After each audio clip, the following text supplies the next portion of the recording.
A little bit of a personal story with us today, and I know lots happened to you since the Cattle Barrons ball last year, I guess we could say, if you don't mind sharing. But other than the rain, yeah. Bless you. But I mean, I know you've been through quite a bit yourself this last year. If you don't mind sharing with the folks out there. Yeah, Kathy, the beginning, I guess, started in January. Was sick and went in the hospital for a week. I was told I was sick. I didn't think I was that sick, but out of that came a diagnosis through the Cancer Center of Kansas. I had a blood cancer called multiple myeloma, and I had never heard of that. You hear of leukemia and lymphoma and various and sundry blood cancers, but I'd never heard of this one.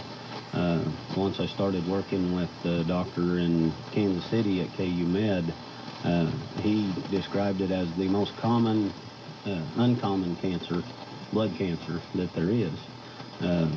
One of the benefits, I guess, to that particular diagnosis is the fact that so many people have this, and they've been able to do a lot of research and really advance their treatment therapies in the past 10 to 15 years, especially in the last 20 years. So out of that, I this last summer spent a 3-week stint over in Kansas City.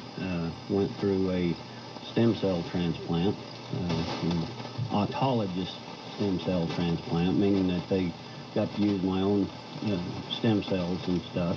Of course, went through some chemotherapy and that kind of stuff, and it wasn't. It's not something that I'd recommend if you have the opportunity to do something different for your summer vacation.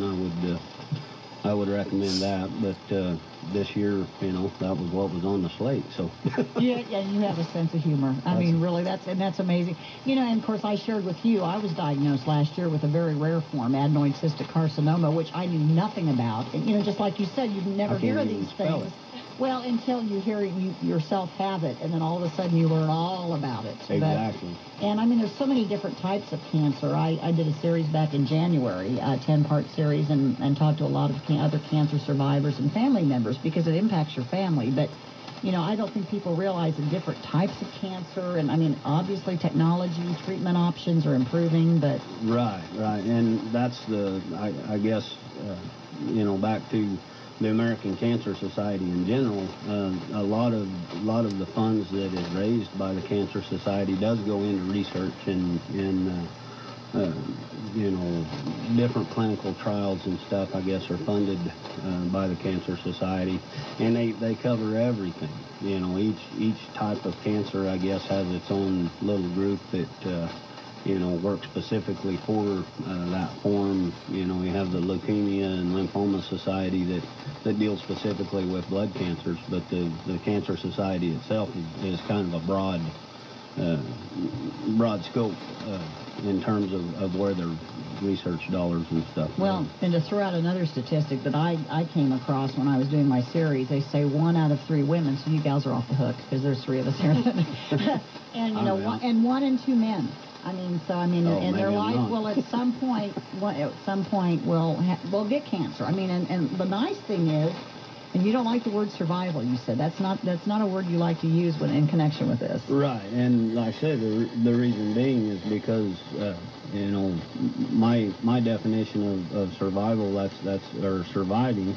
You survive a car crash, you survive a plane crash, that kind of stuff.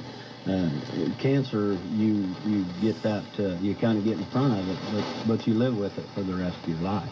And it's not, as they told me early on, this is not something that can be cured, but it can be managed. And that's basically, that's the goal. And I guess in order to be a cancer survivor, I would have to say that, yeah, I had it, but now I don't. And true. And it's always kind of there at the back of your mind. Now, I know, and also in my research, there's some types of cancer that generally, if you get it that first time, you can maybe relax a little bit, but it's always there. In my particular case, it tends to recur. So they'll always be